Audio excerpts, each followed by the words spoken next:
जय जय रघुवीर समर्थ. दशक 12वा, समास 9वा, यज्ञ निरूपण. श्री गुरुभ्यो नमः. मानवाने बलहीन, निराश्रित, ओंगळ, आळशी, खादाड, कर्जबाजारी होऊन मूर्खपणाने सर्व काही बिघडून घेतले आहे. तेथे काही गंधच उरला नाही, खाण्यापिण्याला नाही, नेसायला नाही, अंथरूण पांघरून नाही, राहायला झोपडी नाही, असा दुर्दैवी आहे.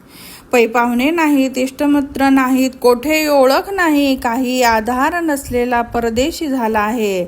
अशा परिस्थिती झालेल्या माणसाने काय करावे? मनात काही घट्ट धरावे? त्याने जगावे की मरावे? करावे तरी काय?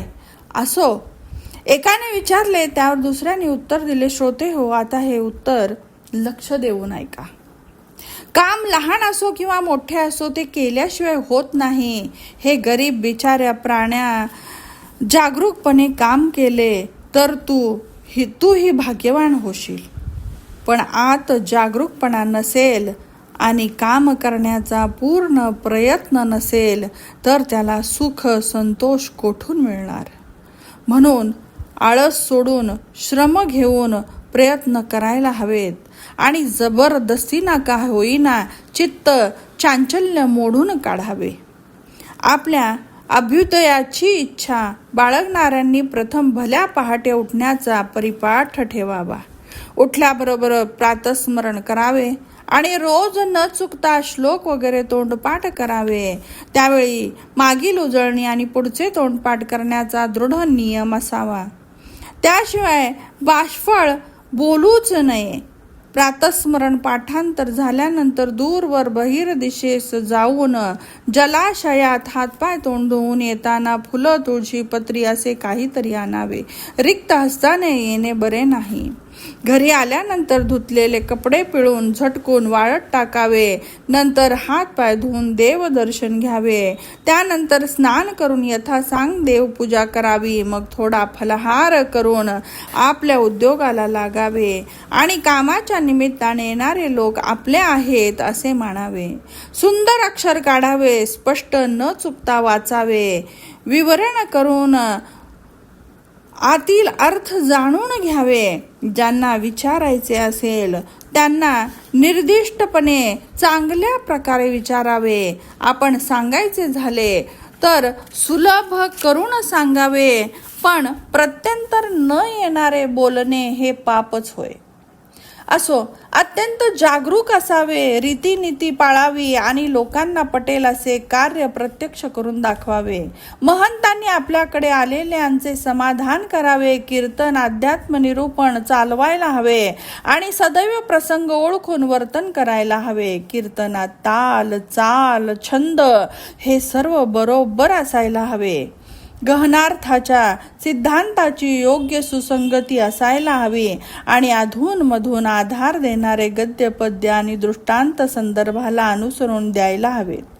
त्याशिवाय गाणे बजावणे, नाचणे, हाताने हावभाव करत समारंभाची वाक्य, उपकथा, छंदबद्ध श्लोक यासह कीर्तन करावे आणि बहुजन समाजाचे समाधान राखावे.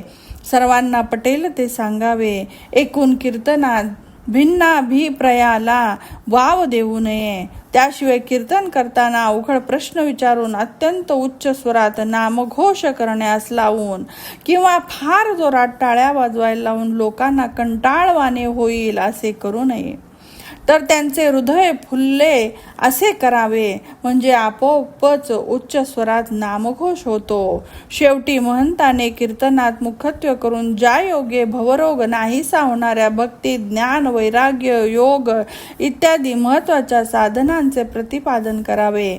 एवढेच नव्हे तर आपण जे बोलतो त्याप्रमाणे कृती करून दाखवावी. म्हणजे महंताची योग्यता आपोआप पटते. पण मुळात विचारांचा आधार नसलेले साधन म्हणजे दुराशेचा रोगच होय. त्याचा संग धरलेल्या शिष्याचा हा भोगच म्हणायचा. म्हणून असे वागून लोकांना कधीही दुःखात लोटू नये, तर मनात समर्थ रामचंद्रांचे स्मरण करीत गप्प बसावे. असो, लोक वैराग्य स्थितीला महत्त्व देतात. त्याबरोबरच कीर्तन निरूपण ही होत असेल तर विशेष महत्त्व देतात. म्हणून भगवंताच्या कीर्तनात असा जयघोष करावा की तो ब्रह्मांड भेदून पलीकडे जाईल. सर्व लक्षणाने युक्त गुरुत्व आणि त्याच्या जोडीला संगीत गायन असेल तर तेथे वैभवाला काय कमी. आकाशातील नक्षत्राप्रमाणे लोकांची गर्दी होते. तेथे महत्वाची गोष्ट म्हणजे महंताजवळ शहाणपण हवे. शहाणपण नसेल तर सर्व काही अस्ताव्यस्त होते. खरं म्हणजे एका शहाणपणाशिवाय अन्य मोठे काय आहे. शहाणपणाच्या विस्ताराने ब्रह्मांडापेक्षाही मोठे होता येते अशी स्थिती असताना तेथे करंटेपणा कोठून आणला. इति श्रीदासबोधे गुरुशिष्य संवादे 12 दशके यज्ञ निरूपणं नाम 9वा समासः समाप्तः. जय जय रघुवीर समर्थ.